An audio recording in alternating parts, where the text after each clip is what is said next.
अस्सलाम वालेकुम dear students. आज का हमारा टॉपिक मोनोक्लोनल एंटीबॉडीज़। ये जो टॉपिक है monoclonal antibodies unit number 9 immunity में भी दिया हुआ है लास्ट पे, और यूनिट नंबर 15 पे फार्माकोलॉजिकल ड्रग्स जो था उसका भी लास्ट टॉपिक यही है। उस पर एडवांटेजेस ऑफ मोनोक्लोनल एंटीबॉडीज़ दिया हुआ है। अब जो यूनिट नंबर 19 में इम्यूनिटी पे दिया हुआ है ना मोनोक्लोनल एंटीबॉडीज़, आप उसको पढ़ते रहो को बिल्कुल पल्ले नहीं पड़ता कि वो चीज़ लिखी क्या हुई है। उसमें सिर्फ मसला ये आता है कि इसमें ना आपने अगर इसकी सिंथेसिस देख ली और 2 पॉइंट देखने हैं, उन्हीं 2 पॉइंट्स के वो आसपास फिरता रहता है। सारा टॉपिक उसने दोनों चैप्टर्स में उन्हीं 2 पॉइंट्स के अराउंड उसने सारा चैप्टर बनाया हुआ है, टॉपिक कवर किया हुआ है इस पर। अब हम क्या देखेंगे इसमें मोनोक्लोनल एंटीबॉडीज़ में उसकी हिस्ट्री देखेंगे, सिंथेसिस कैसे और एप्लीकेशन। ये सारी चीज़ ज़हन में बैठ गई ना तो चैप्टर 9 वाला टॉपिक भी कवर हो जाएगा और ये 15 वाला भी कवर हो जाएगा। तो शुरू करते हैं इंट्रोडक्शन से, इसकी डेफिनेशन से। मोनोक्लोनल एंटीबॉडीज़ होती क्या है? Monoclonal antibodies MAbs are identical antibodies produce by single clone of B cell. अब देखो, जो हमें तो पता है ना, जैसे एंटीबॉडीज़ क्या है? एंटीबॉडीज़ होती हैं गाइडेड मिसाइल। गाइडेड मिसाइल होता है, जाके आपने गाइड किया हुआ होता है, बॉडी ने गाइड किया हुआ है कि फ़लानी लोकेशन पे जाके तबाही मचा देता है। एंटीबॉडीज़ का भी यही चक्कर होता है। ये गाइडेड मिसाइल हैं, जाके सिर्फ अपने स्पेसिफिक एंटीजन पे जाके लैंड करती हैं और उसको डिस्ट्रॉय कर रही होती हैं। ठीक हो गया। अब मोनोक्लोनल एंटीबॉडीज़ क्या है? मोनोक्लोनल एंटीबॉडीज़ हैं, मोनो मतलब 1, क्लोनल निकला हुआ है from single cell, B cell से बनाई जाती हैं एक ही टाइप की एंटीबॉडीज़, तो इसीलिए इनको मैप्स बोल रहे हैं या मोनोक्लोनल एंटीबॉडीज़ बोल रहे हैं। और इनकी एबिलिटी क्या है कि ये सिर्फ सिंगल एंटीजन से बाइंड करती हैं। एक एंटीबॉडी है, सिंगल ही एंटीजन से बाइंड कर रही होती हैं। और these are widely use in diagnostic therapy and research. आगे बिल्कुल एंड पे जाके इनके बारे में डिटेल से बात करेंगे। पहले तो लफ्ज़ समझना था कि मोनोक्लोनल था क्या। Mono mean single, clonal mean cell. हमारे पास सिंगल सेल, मोनोक्लोनल मतलब क्या था कि हमारे पास एक सेल से काफ़ी सारी एंटीबॉडीज़ बनाई गई थी और वो सिमिलर एंटीबॉडी थी। ठीक हो गया।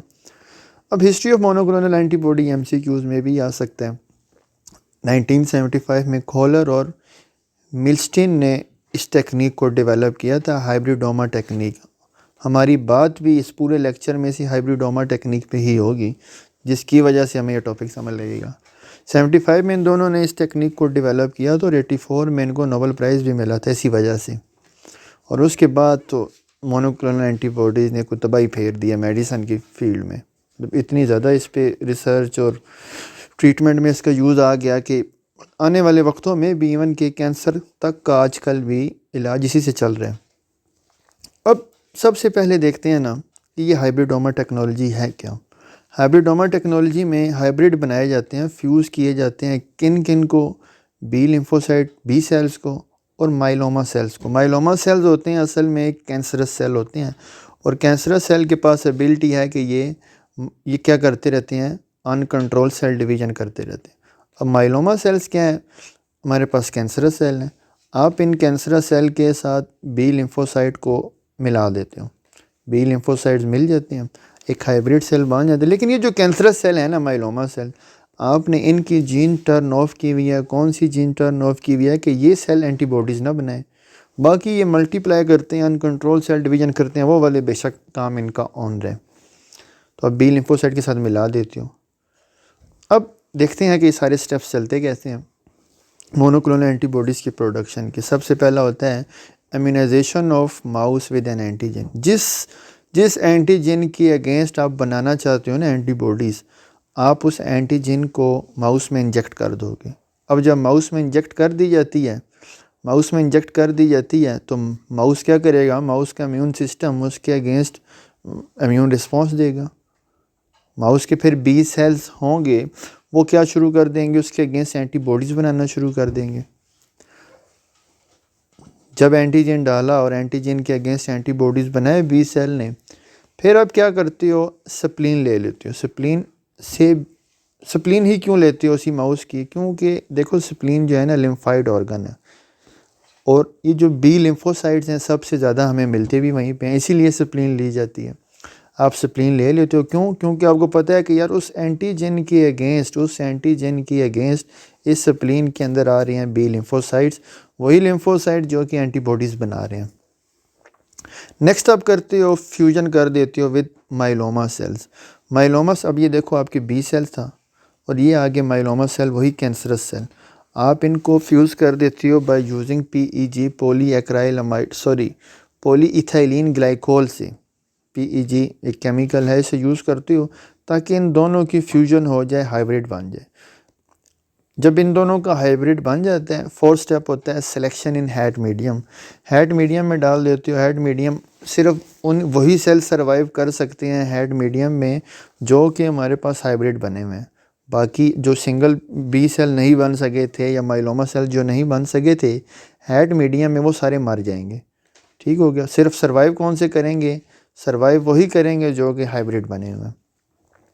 यहाँ पे हमारे पास सिलेक्शन करवाने के बाद स्क्रीनिंग एंड क्लोनिंग की आपको, फिर स्क्रीन किया जाता है उसको, उस एंटी बॉडी प्रोड्यूसिंग सेल्स को जो कि अनकंट्रोल सेल डिवीजन देने लग गया, आप उसको आप बाकी सेल से अलहदा कर लेते हो, स्क्रीन कर लेते हो, फिर उसकी क्लोनिंग करवा देते हो, फिर उसी सेल को न्यूट्रिएंट मीडियम में डालते हो और वो सेल ग्रो करता चला जाता है, ग्रो करता चला जाता है और आपकी एंटीबॉडीज़ बनती चली जाती हैं।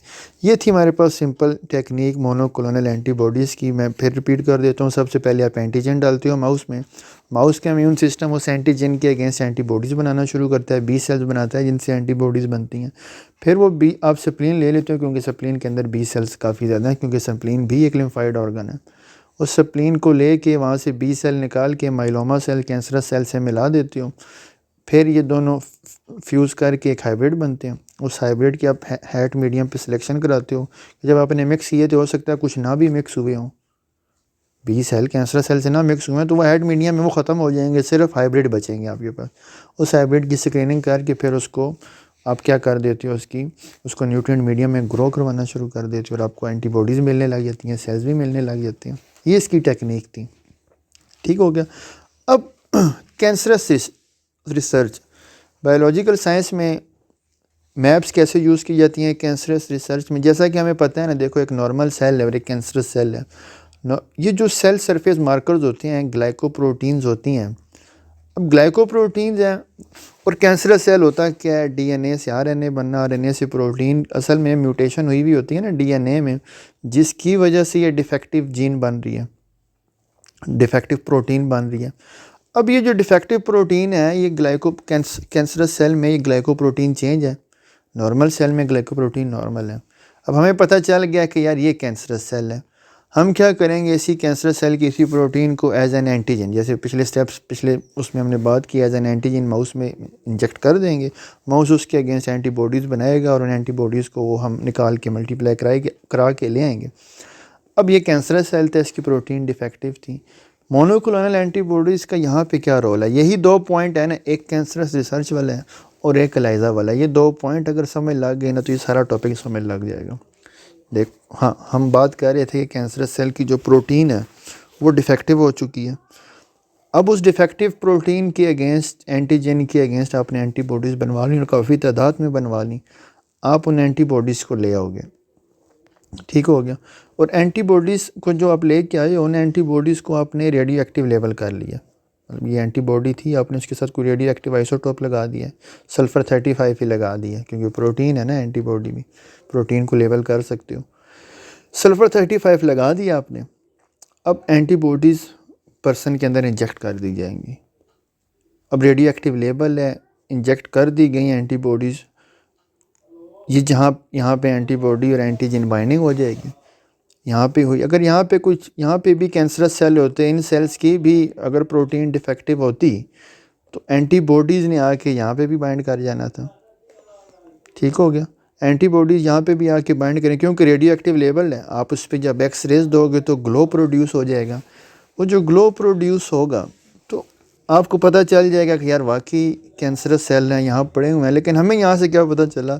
हमें यहाँ से ये पता चला कि मेटास्टेसिस हुई हुई है कि नहीं हुई हुई, कि कैंसर किसी और जगह भी फैला हुआ है कि नहीं फैला हुआ। अगर किसी और लोकेशन पे कैंसर फैला हुआ, कैंसर किसी और लोकेशन पे फैला हुआ, ये कैंसर सेल कहीं और भी पड़े हुए तो क्या होंगे, तो क्या होगा कि ये एंटीबॉडीज़ अपने अपने एंटीजन पे आके बाइंड करती चली जाएंगी। ठीक हो गया। और आपको वो फिर जब एक्सरेज दोगे, ग्लो इधर भी मिल जाएगा, इधर भी मिल जाएगा और इस तरह भी मिल जाएगा। तो आपने ढूंढ लिया कि वो जो कैंसरस सेल है कैंसर मेटास्टेसिस दे रहा है कि नहीं दे रहा। मोनोक्लोनल एंटीबॉडीज़ ने हेल्प की। ड्रग डेवलपमेंट में फिर इसका यूज़ है। बस हाँ, हमारा मेन फोकस इस पॉइंट पे था, ये कैंसरस रिसर्च वाला। ड्रग डेवलपमेंट में कैसे यूज़ हो रहा है कि एंटीबॉडीज़ हैं ही एंटीजन को मारने के लिए, तो आप एंटीबॉडीज़ बनाओ, ये ड्रग है आपकी, और ये यूज़ की जाती है ऑटो इम्यून डिसऑर्डर के लिए भी, जैसे रेमोटाइड आर्थराइटिस वगैरह के लिए, इनके लिए यूज़ होगी। स्पेसिफिसिटी है, एडवांटेजेस में जाके बात करेंगे। प्रोटीन एनालिसिस के लिए भी ये चीज़ यूज़ की जा रही होती है। अब दूसरा मेन पॉइंट, ये 2 पॉइंट जो मैं कह इतना समझ लगी टॉपिक पहले पड़ेगा। एलाइज़ा। एलाइज़ा में क्या यूज़ किया जाता है? एलाइज़ा होता क्या है? एलाइज़ा है एंजाइम लिंक इम्यूनोसॉर्बेंट एसे। एलाइज़ा टेक्निक होती है, डायग्नोस्टिक टेक्निक है किसी भी डिज़ीज़ के बारे में जानने के लिए। जैसे बात करें, अभी पिछले दिनों कोरोना आया, जो कोरोना वायरस आया, इसकी डायग्नोस्टिक के लिए एक तो पीसीआर चलता रहा, दूसरा ये एलाइज़ा टेस्ट चलते रहे थे। अब देखो कोरोना वायरस है ना, वायरस के अगेंस्ट वायरस की जो उसका जो कोट है उसमें प्रोटीन है कि नहीं है। आप कह लो कि ये प्रोटीन उसकी एंटीजन है, आपने उस एंटीजन के अगेंस्ट एंटीबॉडीज़ बनवा ली हैं। अब ये देखो, हम कहें कि ये कोरोना की एंटीजन थी, कोरोना की एंटीजन है, और ये वो एंटीबॉडी है जो आपने उसके अगेंस्ट बनाई हुई है। अब इस एंटीबॉडी को एंजाइम लिंक्ड कर देते हो, ये स्टार जो है ना, स्टार ये एंजाइम लिंक्ड है, ठीक है। अब ये एंजाइम लिंक एंटीबॉडी है, ये एंटीबॉडी एंटीजन के साथ बाइंड करेगी। और इसको एंजाइम लिंक्ड एंटीबॉडी क्यों बोल रहे हैं? क्योंकि इसी एंटीबॉडी के साथ एंजाइम जुड़ा हुआ है। पहली बात, जब ये एंजाइम लिंक्ड एंटीबॉडी अपने एंटीजन से बाइंड कर जाएगी, ये एंजाइम एक्टिवेट हो जाएगा। मतलब ये ऐसे ही है, समझ लो को फैक्टर है, ये जो एंटीजन है उस एंजाइम का को फैक्टर है। एंजाइम एक्टिवेट होगा, आप सबस्ट्रेट डालोगे तो आपके पास क्या बन जाएगी? प्रोडक्ट बन जाएगी। प्रोडक्ट क्यों बनी? क्योंकि एंजाइम एक्टिवेट हुआ। एंजाइम एक्टिवेट क्यों हुआ? क्योंकि उस बंदे के अंदर वो कोरोना वायरस की एंटीजन पड़ी हुई थी। इसी सिनेरियो में हम दूसरा बंदा देखें, ऐसा बंदा जिसमें कोरोना वायरस नहीं था, उस शक हुआ कि यार इसे कोरोना वायरस है कि नहीं, आप ले जाओ उसके ब्लड सैंपल ले जाओ, ठीक है। अगर तो उसकी बॉडी में ये वायरस वाला एंटीजन होता, और ये एंजाइम लिंक्ड एंटीबॉडी उसके साथ बाइंड करती और एंजाइम एक्टिवेट हो जाता। क्योंकि उसकी बॉडी में एंटीजन नहीं है, ये एंजाइम लिंक्ड एंटीबॉडी आपने उसकी बॉडी में डाली, ये एंजाइम एक्टिवेट ही नहीं हुआ। तो जब एक्टिवेट नहीं होगा, हाँ, तो आपको प्रोडक्ट नहीं मिलेगी, सबस्ट्रेट प्रोडक्ट में कन्वर्ट नहीं हो सकेगा। तो कन्फर्मेटरी टेस्ट है ये, एंटीबॉडीज़ के थ्रू आप कन्फर्मेटरी टेस्ट कर सकते हो कि बंदे को ये वायरल डिजीज़ हुई है कि नहीं हुई, या कैंसर है कि नहीं है। तो ये इस तरीके से डायग्नोस्टिक टेस्ट, ये 2 बातें हैं।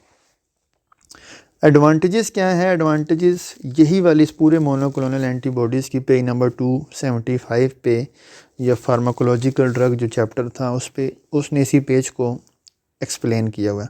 आपको इसकी सिंथेसिस आ गया समझ, ठीक है, और इसकी यूजेस समझ लग गए हैं। अब एडवांटेजेस देखते हैं कि ये इसके एडवांटेजेस क्या है कि हाई स्पेसिफिसिटी एंड प्योरिटी है। हाई स्पेसिफिसिटी क्या है कि एंटीबॉडी है अपने ही एंटीजन पे बाइंड करेगी। जैसे गाइडेड मिसाइल था, जैसे ईरान ने गाइडेड मिसाइल भेजी हैं इसराइल की तरफ, तो इसराइल पे ही गिरेंगे, किधर और नहीं जाके गिरेंगे। सेम ऐसी एंटीबॉडी है, जाके अपनी एंटीजन पे ही गिरेगी। कंसिस्टेंट परफॉर्मेंस यह है कि एक दफ़ा आपने ये माइलोमा सेल्स को हाइब्रिड बना लिया, फिर आप जितने मर्ज़ी बनवाना चाहो ये बना के देते रहेंगे आपको। और ये है कि बार बार ये आपको ना मिक्स नहीं करने पड़ते, एक दफ़ा बन गई तो बस बन गई, ठीक हो गया। लार्ज स्केल प्रोडक्शन, आप लार्ज स्केल प्रोडक्शन कर सकते हो, न्यूट्रिएंट देते हैं उन सेल्स को। कैंसरस सेल हैं, कैंसरस सेल ग्रो करते आएंगे और आपको ये आपकी प्रोटीन बना के देते आएंगे। कस्टमाइजेशन वे जेनेटिक इंजीनियरिंग, जैसे हमने बात किया था पिछले ही कि अब देखो एंटीबॉडी थी, आपने उसके साथ कस्टमाइज़ कर दिया। कैसी कि उसके साथ आपने ये एंजाइम जोड़ दिया। या हम पीछे कैंसरस सेल की बात करें, कैंसरस सेल में आपने डायग्नोस्टिक कैसे किया कि एंटीबॉडी के साथ आपने कोई रेडियो एक्टिव आइसोटोप लगा दिया। तो ये चीज़ें हैं सारी, कस्टमाइज़ भी कर सकते हो, उनको चेंज कर सकते हो। लिमिटेशंस क्या हैं कि एक्सपेंसिव है, इम्यूनोजेनिसिटी या रिक्वायर्ड कॉस्ट। और एक्सपेंसिव का मतलब कि ये तकरीबन 2 to 4 वीक्स लेती हैं और ये $1000 तक जाके बनती होती हैं, महंगी होती हैं। इम्यूनोजेनिसिटी क्या है कि बॉडी में रिजेक्ट क्यों म्यूरिनिक मोनोक्लोनल एंटीबॉडीज़ होती हैं, क्योंकि एंटीबॉडीज़ जो आपने बनवाई हुई हैं ना, ये माउस से बनवाई हुई हैं।